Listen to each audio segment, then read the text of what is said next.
શ્રી ગણેશાય નમઃ. મિત્રો, આપ જોઈ રહ્યા છો યુટ્યુબ આપણી ચેનલ આવો સત્સંગમાં આપ સૌનું સ્વાગત છે. મિત્રો, આજે આ વિડીયોમાં આપણે સાંભળવાના છીએ અષાઢ માસના શુક્લ પક્ષની બીજની તિથિ એટલે અષાઢી બીજ, ભગવાન જગન્નાથની રથયાત્રાનો ઉત્સવ. આજે આપણે આ વિડીયોમાં સાંભળવાના છીએ જગન્નાથ ભગવાનના રથયાત્રાની કથા. આ શુભ અને પવિત્ર કથા સાંભળવાથી જગતના નાથ, જગતના આધાર ભગવાન શ્રી જગન્નાથજીની પ્રસન્નતા પ્રાપ્ત થાય છે, આશીષ પ્રાપ્ત થાય છે. તેવી શુભ કથા આપણે સાંભળીએ. જો આપના વિડીયો પસંદ આવે તો લાઈક કરજો, શેર કરજો. આપ આ ચેનલ પહેલી વખત જોઈ રહ્યા છો તો સબસ્ક્રાઈબ કરી લેજો, જેથી આવનાર વિડીયોની માહિતી આપ સુધી તુરંત પહોંચી શકે. ધન્યવાદ. હરે રામ, રામ રામ, હરે હરે, હરે કૃષ્ણ, કૃષ્ણ કૃષ્ણ, હરે હરે. બોલો જગતના નાથ ભગવાન શ્રી કૃષ્ણની જય, સુભદ્રાજીની જય, બલભદ્રજીની જય. મિત્રો, અષાઢી બીજ એટલે બીજનો ઉત્સવ તો છે જ. જે ભક્તો 12 બીજના ધણી ભગવાન શ્રી રામદેવ પીરની બીજ કરે છે તે આજે રામદેવ પીરની બીજનું વ્રત તો કરશે જ, સાથે જ જગન્નાથ ભગવાન શ્રી કૃષ્ણના આ ઉત્સવ, રથયાત્રાના ઉત્સવની બીજનો પણ ઉત્સવની સાથે વ્રત ઉપવાસ કરશે. પ્રભુની પૂજા અર્ચના થાય છે. આમ તો આપણે લક્ષ્મીનારાયણ દેવની પૂજા કરીએ છીએ, શિવ પાર્વતીજીની પૂજા કરીએ છીએ, રાધા કૃષ્ણની પૂજા કરીએ છીએ કે રૂકમણીજી અને કૃષ્ણજીની. પરંતુ આ અષાઢી બીજનો ઉત્સવ એવો છે કે જેમાં ભાઈ બહેનનો ઉત્સવ તરીકે મનાવાય છે, જેમાં ભગવાન શ્રી કૃષ્ણ, તેમના બહેન સુભદ્રાજી અને તેમના મોટા ભાઈ બલભદ્રજીનો ઉત્સવ છે.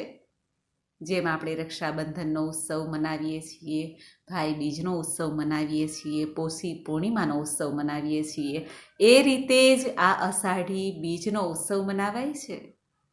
આજના દિવસે ભગવાન શ્રી કૃષ્ણની સાથે તેમના ભાઈ બહેનની પણ પૂજા થાય છે. અને ધામે ધૂમેથી જગન્નાથપુરીમાં જ નહીં પરંતુ આખા દેશમાં, દુનિયાભરમાં ઉત્સવ મનાવાય છે. અને જગન્નાથપુરીમાં તો ભક્તોની ભીડ ઉમટશે. આખા દુનિયાના દેશોમાંથી ભક્તો અહીં દર્શન કરવા આવે છે અને લાવો લે છે. જગન્નાથજીનો પ્રસાદનો મહિમા પણ ઘણો છે.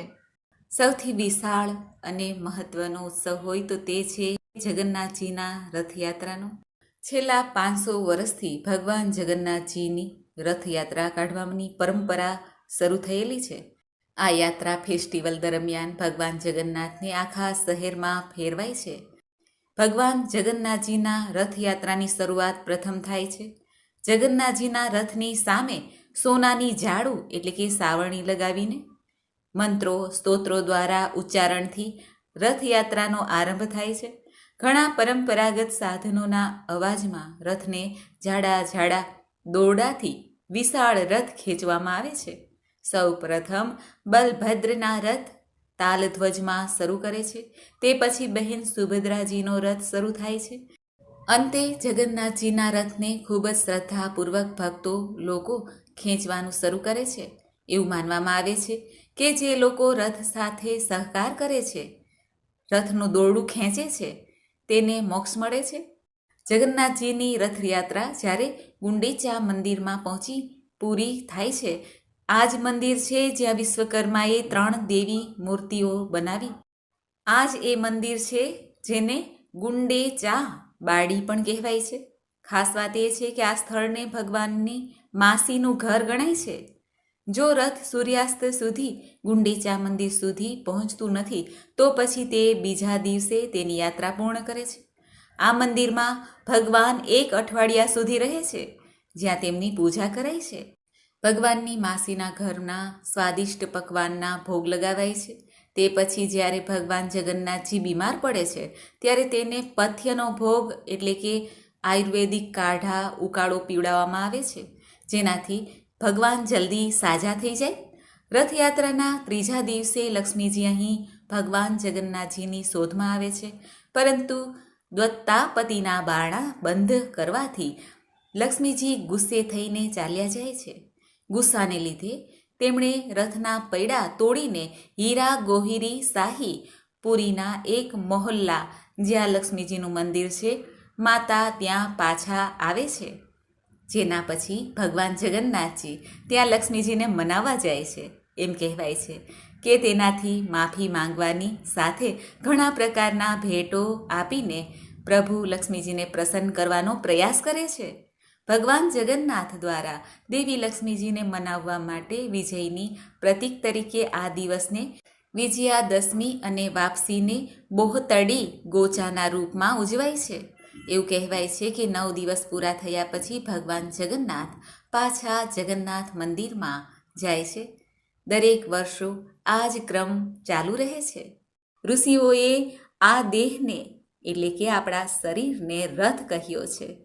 કંસના તેડાથી અક્રૂરજી બાળકૃષ્ણને ગોકુળથી રથમાં બેસાડીને મથુરા લાવ્યા હતા. આ દિવસથી રથયાત્રાનો પ્રારંભ થયો. રથયાત્રા ઉજવવામાં આવે છે. અષાઢ મહિનો ખૂબ જ શુભ છે. ભગવાન શ્રી હરિને ખૂબ જ પ્રિય છે. એવા આ શુભ અષાઢ માસમાં ભગવાન જગન્નાથ તથા બળભદ્રજી અને સુભદ્રાજીનું ષોડશોપચારથી પૂજન કરીને દિવ્ય રથ પર યાત્રા કરવામાં વિશેષ મહત્વ ધરાવે છે. જ્યાં જ્યાં ભગવાન જગન્નાથનું મંદિર હશે ત્યાં ત્યાં આ અષાઢી બીજના દિવસે યાત્રા જરૂર નીકળે છે. જે ભક્તો ભગવાનના રથનું દોરડું ખેંચે છે, ભગવાન જગન્નાથ તેના જીવન રથનું દોરડું ખેંચે છે એવું કહેવાય છે. સર્વધર્મ સંભાવથી ભેળા થયેલા ભક્તવૃંદ રથયાત્રામાં ભાગ લે છે, જોડાય છે. ગાડાઓમાં ખેડૂતો વાવણી કરીને ઉમંગ અને આસ્થાપૂર્વક આ અષાઢી બીજનો તહેવાર ઉજવે છે. ઓરિસ્સા ધામમાં આવેલ 4 ધામ પૈકી જગન્નાથપુરી એક પાવનધામ છે, જ્યાં પરમ સંત ચૈતન્ય મહાપ્રભુજીની ચેતનાનો આવિષ્કાર ઝીલાયો. પુષ્ટિ માર્ગના પ્રણેતા શ્રી વલ્લભાચાર્યજી પણ અહીં પધારેલા છે. વરસાદના આગમન સાથે ભગવાન જગન્નાથની યાત્રાનો ઉત્સવ મનાવવામાં આવે છે.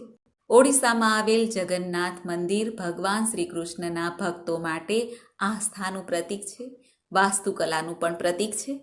પુરાણોમાં જગન્નાથપુરીને ધરતીનું વૈકુંઠ કહેવામાં આવ્યું છે. શાસ્ત્રો અનુસાર ભગવાન શ્રી વિષ્ણુએ પુરીમાં ભગવાન શ્રી કૃષ્ણના પુરુષોત્તમ માધવ નીલમણિ તરીકે અવતાર લીધો હતો. અષાઢી બીજના દિવસે ભક્તો વ્રત ઉપવાસ કરીને ભગવાન શ્રી નારાયણની આરાધના કરે છે. અષાઢી બીજના વ્રતનું પણ ઘણો મહિમા છે. અષાઢી બીજનું જે ભક્તો વ્રત કરે છે, ઉપવાસ કરે છે, તે અક્રોધી અને વૈરાગ્યવાન થાય છે. તમામ વેરી એટલે કે શત્રુ બાધા નષ્ટ થાય છે. પુત્ર પરિવાર સાથે ભગવત ભક્તિ પ્રાપ્ત થાય છે. અષાઢી બીજના દિવસે જે રથયાત્રા યોજાય છે તે શું છે તે વિશે પણ આપણે જાણીએ. રથયાત્રા એટલે અષાઢ સુદ બીજનો દિવસ. આ દિવસે પ્રભાત કાળે સ્નાનાદિથી પરવારીને જગન્નાથ પ્રભુ સમક્ષ ઘીનો દીપ પ્રગટાવીને બાફેલા મગનો નૈવેદ્ય ધરાવવો જોઈએ. મહાપ્રભુ જગન્નાથજીના મંત્ર જાપ બંને તેટલા વધુ કરી અને સાધક પોતાની મનોકામના મહાપ્રભુજી સમક્ષ રાખે. આ દિવસનું ઘણું મહત્વ છે.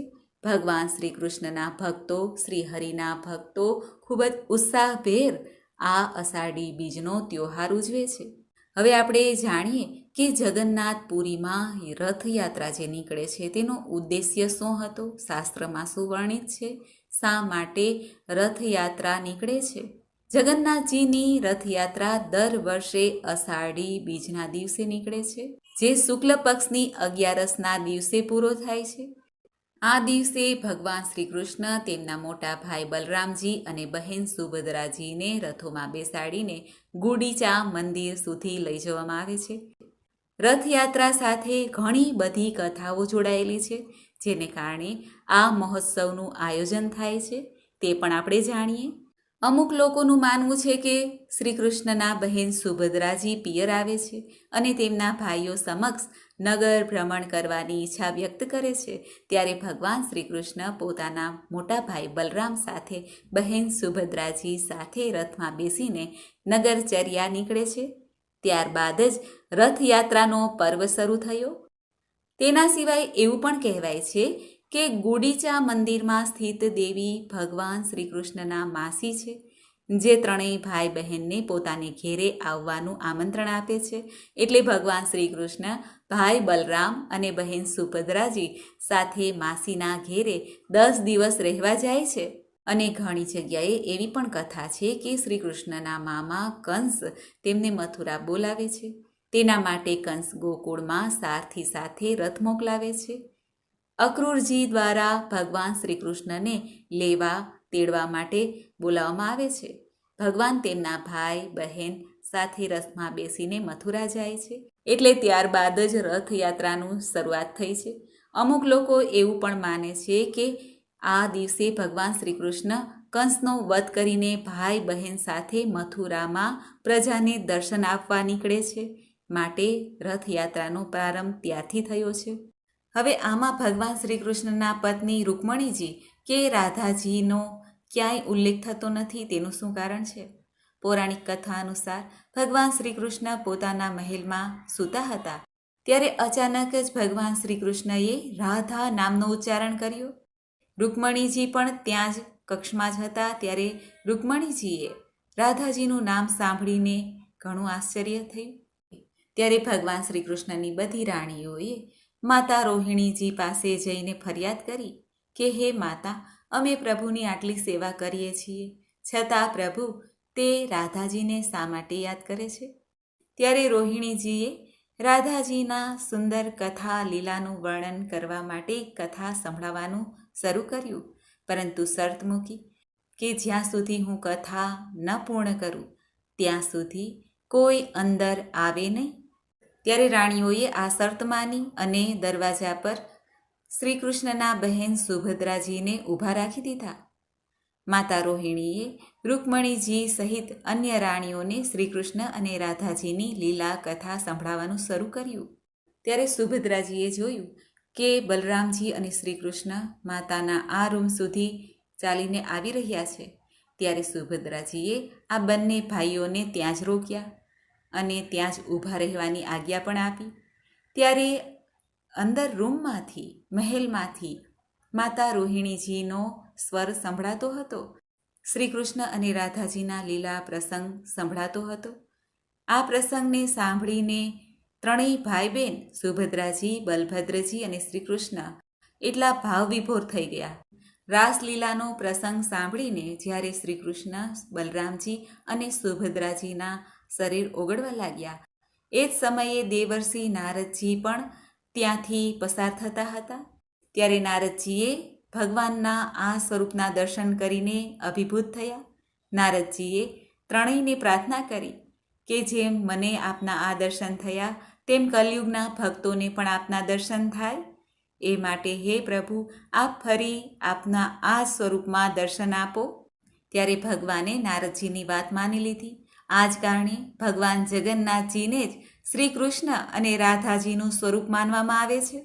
ભાઈ બલભદ્રજી અને સુભદ્રાની અધૂરી લાકડીની જે મૂર્તિ છે, પ્રતિમા છે, તેની સાથે રથયાત્રાની પરંપરા શરૂ થઈ છે.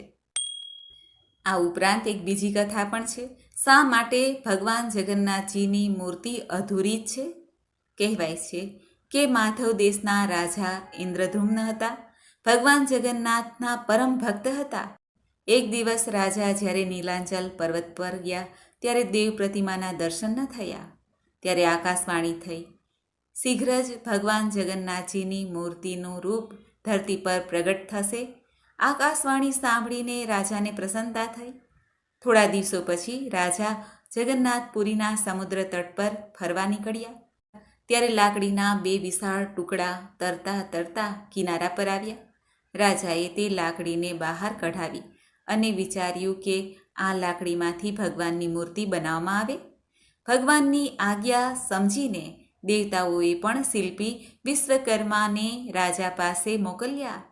ત્યારે આ લાકડીમાંથી ભગવાનની મૂર્તિ બનાવવા માટે રાજાએ આગ્રહ કર્યો.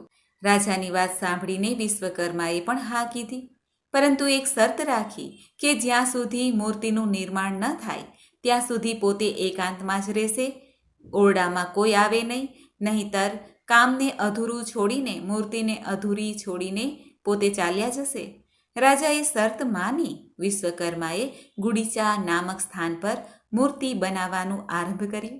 ભગવાનની મૂર્તિ બનાવતા બનાવતા જ્યારે વિશ્વકર્માને ઘણો સમય લાગ્યો ત્યારે ઉત્સુકતાવશ રાજા ઇન્દ્રધૂમે વિશ્વકર્માને મળવાનું વિચાર્યું અને રાજાએ ઓરડો ખોલ્યો. જ્યારે વિશ્વકર્માએ જોયું કે રાજા શરતને ભૂલ્યા છે ત્યારે તુરંત જ વિશ્વકર્મા ત્યાંથી અંતર્ધ્યાન થઈ ગયા. ભગવાન જગન્નાથ, બલભદ્રજી અને સુભદ્રાજીની મૂર્તિ એટલા માટે જ અધૂરી રહી ગઈ.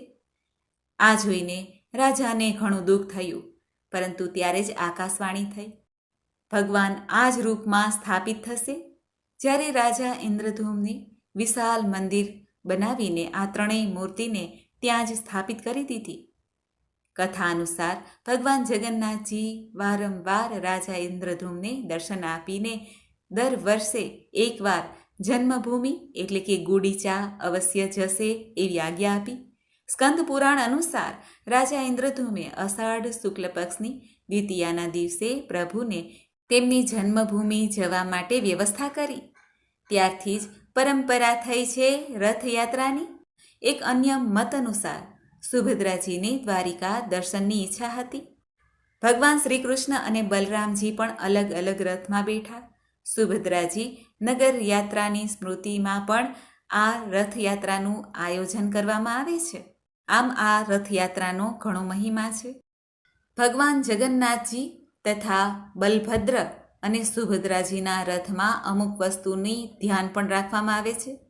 જેમ કે રથમાં નારિયેળની લાકડીનો ઉપયોગ કરવામાં આવે છે. અન્ય લાકડી હલકી હોય છે, જેમાં આસાનીથી ખેંચી શકાતું નથી, અને એટલા માટે જ આ ત્રણેય રથોનું નામ પણ અલગ અલગ છે. રથ તૈયાર થાય પછી પૂજા કરીને પુરીમાં રાજાની પાલકી આવે છે. આ પૂજા અનુષ્ઠાનને છર પહનરા નામથી જાણવામાં આવે છે. આ ત્રણેય રથમાં વિવિધ રીતે પૂજા કરવામાં આવે છે. સોનાની ઝાડુથી, સાવરણીથી રથ મંડપ અને યાત્રા વાળવામાં આવે છે, સાફ કરવામાં આવે છે. ત્યાંના રાજા દ્વારા પરંપરા એવી જ રહી છે. ભગવાન જગન્નાથજીનો રથ ગરુડ ધ્વજ, નંદી ઘોષ અને કપી ધ્વજના નામે ઓળખવામાં આવે છે. આ જ રથમાં સારથીનું નામ હોય છે દારૂક. ભગવાન જગન્નાથજીના રથના ઘોડાનું નામ છે બલાહક, શંખ, શ્વેત અને હરિદાસ્વ. ભગવાનનો રથ સફેદ હોય છે. રથના રક્ષક પક્ષીરાજ ગરુડ છે. આ રથ પર હનુમાનજી અને નૃસિંહ ભગવાનનું ચિહ્ન જોવા મળે છે. સુદર્શન સ્તંભ હોય છે. આ રથની રક્ષાનું પ્રતીક છે. ભગવાન જગન્નાથજીના રથનો રંગ લાલ અથવા પીળો હોય છે. તે અન્ય રથોના આકારમાં થોડો મોટો હોય છે. રથને જે દોરડાથી ખેંચવામાં આવે છે તેનું નામ શંખચૂડ હોય છે. બલરામજીના રથમાં લાલ ધ્વજ હોય છે. મહાદેવનું ચિહ્ન હોય છે. રથના રક્ષક વાસુદેવ સ્વયં. સારથીનું નામ મતાલી છે. સુભદ્રાજીનો રથનું નામ દેવદલન છે અને એમના રથ પર દેવી દુર્ગા દેવીનું ચિહ્ન છે. રથના રક્ષક જય દુર્ગા અને સારથી અર્જુન હોય છે. આ ત્રણેય રથમાં ખીલી કે કાંટાનો ઉપયોગ થતો નથી, ત્યાં સુધી કે કોઈ ધાતુનો ઉપયોગ પણ થતો નથી. સ્કંદ પુરાણ અનુસાર જે વ્યક્તિ રથયાત્રામાં સામેલ થાય છે તેના સર્વે કષ્ટો મટે છે. જગન્નાથપુરીનું મંદિર અષ્ટરેખા કોણમાં આવેલું છે. જગન્નાથજીના શિખર ઉપર જે અષ્ટધાતુથી બનાવવામાં આવેલું ભગવાન શ્રી હરિ વિષ્ણુનું સુદર્શન ચક્ર સ્થાપિત છે. આ સુદર્શન ચક્રની ખાસ વાત એ છે કે આ પુરીના જે ધામમાંથી ગમે ત્યાંથી તમે મંદિરના શિખર ઉપર દર્શન કરો તો એ ચક્ર તમારી સામે જ હોય એવી જ રીતે દર્શન થાય છે, જે ખૂબ જ સુંદર છે અને ચમત્કારિક પણ છે. કોઈ પણ દિશામાંથી આ ચક્રના દર્શન કરીએ ત્યારે આ ચક્ર આખું જ દર્શન થાય છે. અષ્ટધાતુથી નિર્મિત આ ચક્રને નીલ ચક્ર પણ કહેવાય છે. આ ચક્રના દર્શન પણ શુભ માનવામાં આવે છે. જગન્નાથપુરીના મંદિરમાં એક બીજું પણ આશ્ચર્ય છે. જગન્નાથપુરીનું મુખ્ય મંદિરની જે ધજા પતાકા લહેરાય છે તે પવનની ઉલટી દિશામાં જ લહેરાય છે. આ આશ્ચર્યની વાત છે. જે દિશામાંથી પવન ફૂંકાય છે તેની સામે જ ધજા લહેરાય છે. આવું શા માટે થાય છે? આ એક રહસ્ય છે. આ મંદિરની અદ્ભુત વાત બીજી એ છે કે મંદિરની ધજા પતાકા બદલવા માટે એક પૂજારી 45 શિખર ચડીને એ પાછું ઉલટા ચડીને અને આ ધજાને નિત્ય બદલે છે. જગન્નાથપુરીનું બીજું આશ્ચર્ય એ છે કે જગન્નાથપુરીનું જે મંદિરનું શિખર છે તે દિવસે તેનો પડછાયો પણ ક્યાંય દેખાતો નથી. આ વિજ્ઞાનને એક ચુનૌતી આ મંદિરની શિખર દઈ રહી છે. આમ જોઈ તો મંદિરના શિખર ઉપર પક્ષીઓ બેઠા જ હોય છે અથવા તો પક્ષી ઉડતા પણ હોય છે, પરંતુ જગન્નાથપુરીનું મંદિર આ બાબતમાં કંઈક અનન્ય છે. જગન્નાથપુરીના મંદિર ઉપર કોઈ પક્ષી બેસતા પણ નથી અને જગન્નાથપુરીના આ મંદિરના શિખર ઉપરથી કોઈ પક્ષી ઉડીને જતા પણ નથી. જગન્નાથપુરીમાં જે રસોઈ થાય છે તે કહેવાય છે કે દુનિયાની સૌથી મોટી રસોઈ છે. એક સાથે 500થી 600 રસોઈયા અને 300થી 400 સહકર્મચારી સહિત રસોઈ તૈયાર કરે છે અને ભગવાનનો આ મહાપ્રસાદ બને છે. જગન્નાથપુરીમાં પ્રસાદ પકાવવા માટે 7 બર્તન એક ઉપર એક એવી રીતે હાંડી રાખવામાં આવે છે અને આશ્ચર્યની વાત તો એ છે કે જે ચૂલા નજીક અગ્નિથી જે બર્તન સટેલું હોય છે તેના કરતાં પણ સૌથી ઉપરનું એટલે કે 7મું બર્તન હોય છે ત્યાં પ્રસાદ વહેલો પાકી જાય છે. જગન્નાથપુરીમાં માટીના બર્તનમાં જ રસોઈ બનાવવામાં આવે છે, પ્રસાદ બનાવવામાં આવે છે.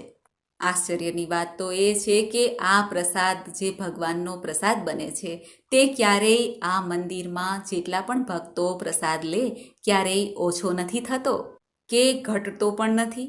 ભગવાન જગન્નાથની મૂર્તિ લીમડાના લાકડામાંથી બનાવવામાં આવે છે.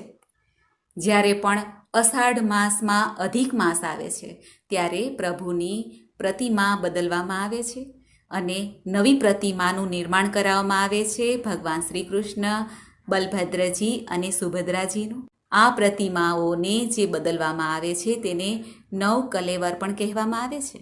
પ્રતિમાઓ બનાવતી વખતે પણ ખાસ ધ્યાન રાખવામાં આવે છે. જેમ કે ભગવાન શ્રી કૃષ્ણનું શ્યામ સ્વરૂપ છે માટે એવા જ લીમડાના વૃક્ષનો ચુનાવ થાય છે અને લીમડાનું વૃક્ષ કાપતી પહેલાં પણ નાનો એવો હવન કરવામાં આવે છે. ત્યારબાદ જ વૃક્ષને કાપવામાં આવે છે અને એમાંથી ભગવાનની પ્રતિમા બનાવવામાં આવે છે. પૂરી વિધિ વિધાનથી આ કાર્ય થાય છે. જગન્નાથપુરીમાં ભગવાનના રથ બનાવવા માટે રથનું નિર્માણ વસંત પંચમીથી થાય છે. લાકડાનો ચુનાવ પણ ત્યારથી થાય છે અને રથનું નિર્માણનો પ્રારંભ અક્ષય તૃતીયાથી થાય છે. આ ત્રણેય રથ લીમડાના લાકડામાંથી બનાવવામાં આવે છે. વિશ્વકર્મા સમુદાયના લોકો ઘણી પેઢીઓથી આ રથનું નિર્માણ કરતા આવ્યા છે. અષાઢી બીજના દિવસે ઢોલ નગારા શંખધ્વનિ સાથે આ રથયાત્રા નીકળે છે અને ખૂબ જ ઉત્સાહથી આ રથયાત્રા આ ઉત્સવ મનાવવામાં આવે છે અને ભક્તો ખૂબ જ આનંદથી ભગવાનના રથને હંકારે છે અને ભવોભવના દુઃખો કષ્ટો મટી જાય છે.